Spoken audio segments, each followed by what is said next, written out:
Hjalti Jónsson, sálfræðingur, þú hefur verið í hlutastarfi hjá Verkmenntaskólanum á Akureyri síðan 2012. Hvernig kom þetta til og hver er reynslan?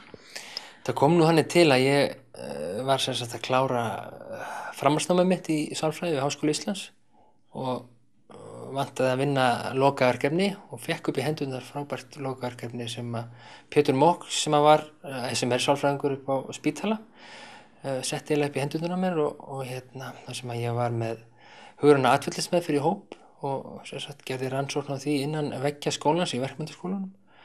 Og það var svona mitt verkefni og svo náði ég einhvern veginn að smokra mér inn í skólan í gegnum þetta lokaverkefni. Það er nú svolítið sérstakt að svona stór skóli eða stórir framhaldsskólar hafa ekki sálfræðinga eða félagsráðgjafa í sínum röðum. Já, einmitt. Þetta hefur ekki tíðkast á Íslandi.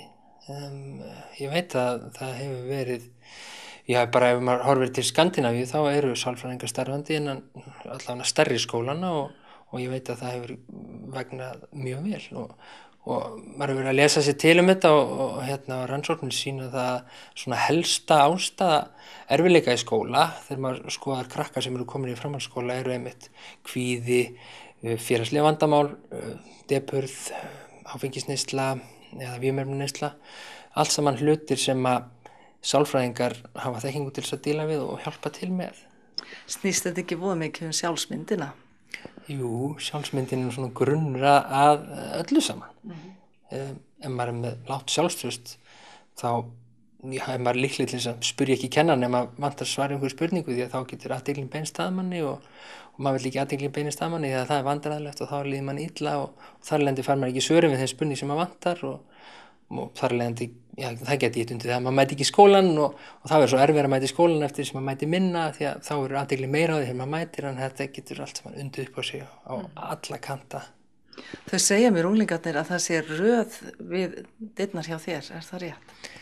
Já, ég er svo sem, jú, það er örugglega oft röð sko, en allavega finn ég það að eftirspurnin er mikil, krakkarnir eru duglegir að koma og mér finnst feimnin gagnvart því að hitta sálfræðinginn í skólanum vera minnkandi því að þau eru bara vönuð því að núna sjá sálfræðinginn labba út á ganginum eins og enskukennaran eða skólastjóran eða námsráðgjafan, þannig að hann er bara eðlilegur maður eins og hann er ekkert hræðileg persóna að tala við sko.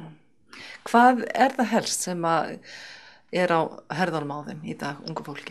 Það er rosalega fjölbreytt. Þetta getur verið, mikið til finnst mér ég að vera að fást við kvíða og þá félagsfælni svolítið mikið. Depurð, það er alltaf mjög sjaldgæft að maður fái einstakling sem er bara með depurð eða þunglindi eða bara með kvíða. Þetta er svona sambland af báðum þáttum.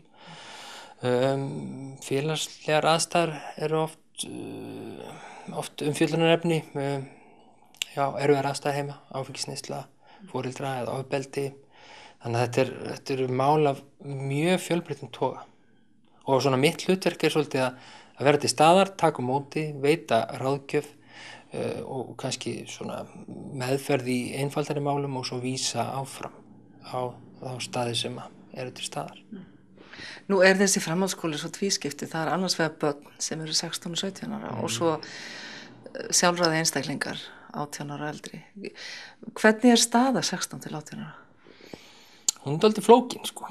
16 og 17 ára einstaklingar eru börn samkvæmt lögum og þessi börn þegar þeir eru í grunnskólanum þá fá þau þjónustu frá sveitarfélögunum þar sem eru starfandi sálfræðingar og er fín vinna unnin. En svo leiðu útskrifast grunnskólanum þá maður fær það tilfinningur eins og öll vandamál sem bara leyst. En það er ekki þannig. Maður þekkir það bara sjálfur svo að maður var í framhaldsskóla, það var einhvern tímann einhver vandamál og flækjur og maður var að læra sjálfan sig og þá var það einmitt 16 og 17 ára og 18 og 19. Þannig að þjónustan er ekki nægilega góð fyrir þennan aldurshóp. En hvernig er þetta að koma því til skila að þetta sé eðlilegt ástand að líða svona þegar maður er unglingur? Erfitt að koma þetta til skila sko. Ég held að við þurfum bara að vera opin við þessa krakka og tala og bara sem foreldrar við þurfum að byrja snemma að tala við krakkan okkar og veita þeim athygli ekki bara, þú veist, það þægilegt þau fara bara inn í herbygjur í tölvunni, það ekki vesen sko, en það kannski ekki æskilegt sko, og svo allt í einu þegar vandamálur orðið var stórt og ætla að fara að taka á því þegar 13, 14, 15, setja einhver mörg, þá það kannski orðið svolítið erfitt sko, en það aldrei seint að byrja, en þú veist, því fyrr sem maður reynir að tala við krakkana sína og þú veist, tala tilfinningar og það sé eðlilegt að líða stundum illa og það sé stundum aðstæðarnir séu þannig að þá að líðanin passi við það að maður þarf bara að vera duglegur að ræða af börnin sín held ég.